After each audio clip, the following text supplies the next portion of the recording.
Toda forma de vida existe gracias al encuentro entre dos fuerzas opuestas, la carga positiva de un protón y la negativa de un electrón. Ese pequeño intercambio entre opuestos es la base absoluta de toda la existencia. Personas, plantas, animales, vínculos e incluso galaxias. Durante milenios, la humanidad ha nombrado este encuentro dinámico entre un aspecto activo y uno receptivo de distintas maneras, como el Shiva y Shakti, Yin y Yang, o el Sol y la Luna.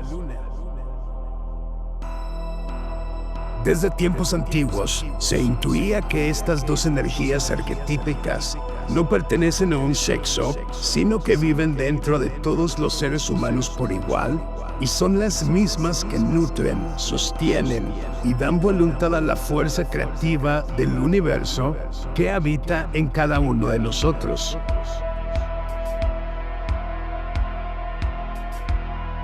La ciencia moderna y las tradiciones espirituales más antiguas coinciden en que los seres vivos vivimos bajo ciclos del Sol y la Luna llamados ritmos circadianos, que regulan el ánimo, la energía vital y gran parte de nuestra química interna.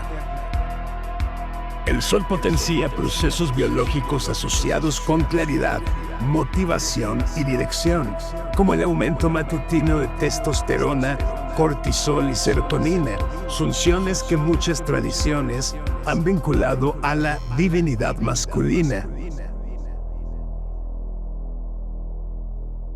La Luna, por su parte, se asocia con lo receptivo y lo rítmico. Su influencia con el sueño, lo inconsciente y los ciclos biológicos simboliza lo arquetípico de la divinidad femenina.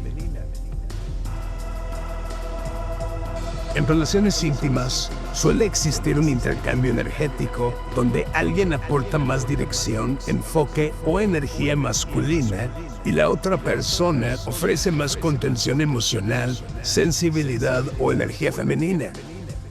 Ese equilibrio no depende del sexo ni de la orientación y puede cambiar según la situación.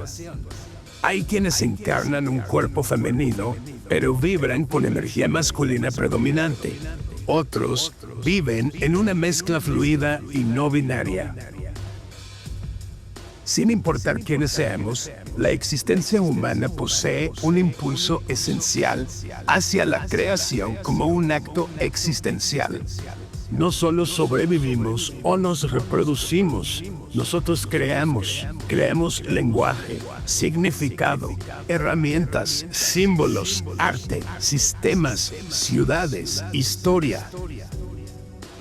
Incluso cuando no lo intentamos, estamos creando. Creamos vínculos, consecuencias, patrones, futuros y a veces caos.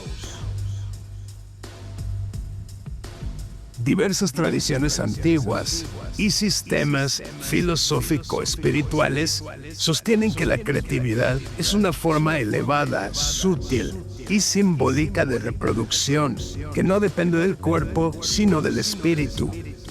En el Tantra, la unión entre Shiva, que es la conciencia, y Shakti, que es la energía creativa, no es algo literal, sino que es la metáfora de la unión interior que da a luz la visión, sabiduría, arte y estados ampliados de conciencia.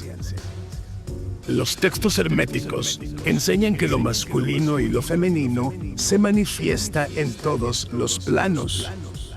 Platón, en el Banquete, dice que los primeros seres eran andróginos y distingue dos tipos de reproducción, la biológica y la del alma, que crea belleza, arte, filosofía y virtud.